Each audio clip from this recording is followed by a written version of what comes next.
Bonjour. Aujourd'hui, je vais vous présenter la guerre du Rwanda de 1994. Alors, commençons avec le génocide des Tutsis. Donc, voici quelques causes du conflit.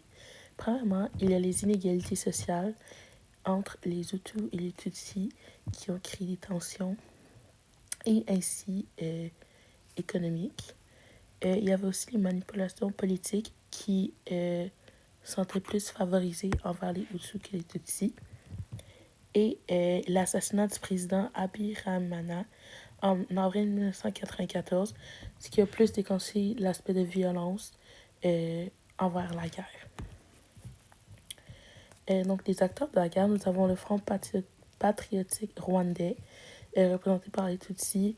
Eux, dans le fond, c'est comme un sous-gouvernement qui s'occupe de la gestion. Le gouvernement Hutu est en place, donc le gouvernement qui était en place à ce moment-là, et les acteurs internationaux tels que les Nations Unies et l'ONU.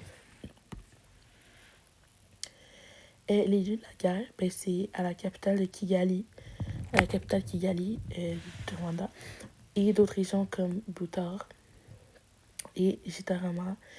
Ça avait souvent lieu autour des plaines ou des endroits proches. Donc, si on parle maintenant des implications internationales, ça avait relevé beaucoup de critiques internationales parce qu'il n'y a pas eu beaucoup d'interventions. Justement, on a dû attendre très longtemps avant d'avoir de l'aide à propos de ce problème-là. Je trouve que c'est quelque chose qui aurait dû être aidé plus tôt. Puis que peut-être que si ça aurait été plus tôt, ça n'aurait pas été un événement qui aurait duré autant longtemps. Puis, ils ont eu un peu échec dans la responsabilité de protéger les gens qui faisaient partie de cette guerre-là. Parce que, au final, c'est un génocide, puis c'est juste tuer pour tuer. Puis, il n'y avait pas de raison précise. Puis, bien sûr, ça a causé des conséquences dévastatrices, comme la mort de près d'1 million de Tutsis et de Hutus modérés. Un traumatisme psychologique profond. Puis bien sûr, tu vois des gens mourir en avant de toi.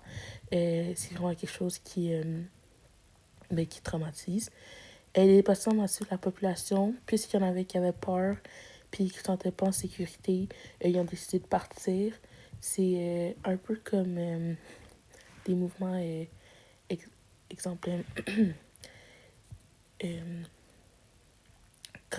genre comme en Haïti, quand il y a des gens qui se déplaçaient à cause des tremblements de terre parce qu'ils ne se sentaient plus en sécurité.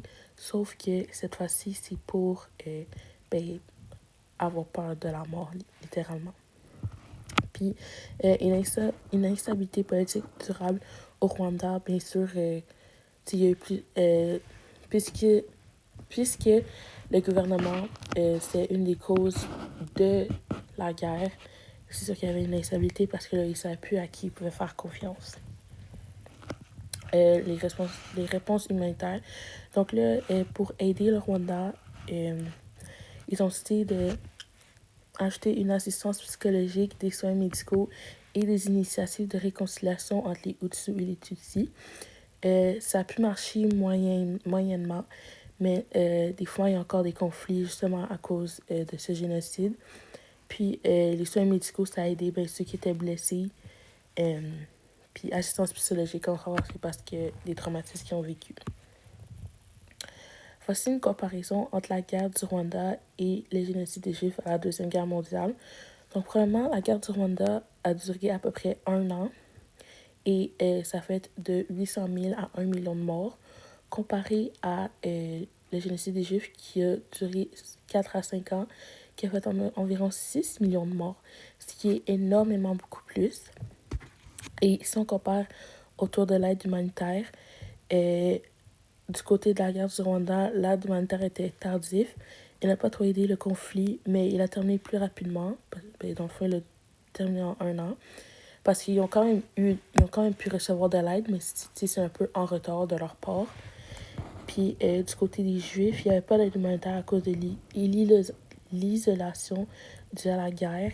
Ce qui, je trouve, que c'est quelque chose qui est quand même décevant parce que c'est certainement un événement où est-ce que l'ONU ou les Nations Unies auraient...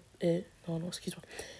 Où est-ce que des aides humanitaires auraient pu aider des problèmes, ça aurait pu durer moins longtemps puis avoir causé moins de morts.